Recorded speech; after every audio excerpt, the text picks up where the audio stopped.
İnsanın duyğu orqanları haqqında verilmiş mülahizələrdən hansı doğrudur? İnsan orqanizminə və duyğu üzvlərinə aid olan bir sualımızdır.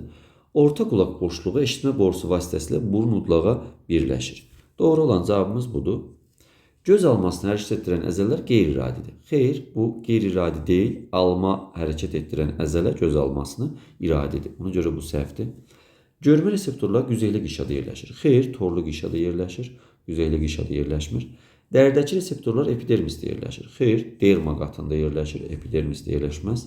Eşitmə reseptorları xarici qulaq keçicəyində yerləşir. Xeyr, eşitmə reseptorları ilbizin içərisində tük şəkilli sıxıntılar vardır liflərin uc hissəsində və burada yerləşəcəkdir. Biz bilirik ki, ilbiz eşitməyə xidmət eləyirdi və burada tar simi kimi tarım dartılmış 24 minə qədər lif vardı.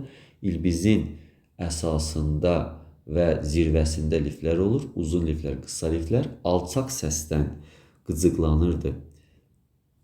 Uzun liflər qısa səs tonundan, uzun liflər uca səsdən isə qısa liflər qıcıqlanmış olacaqdır.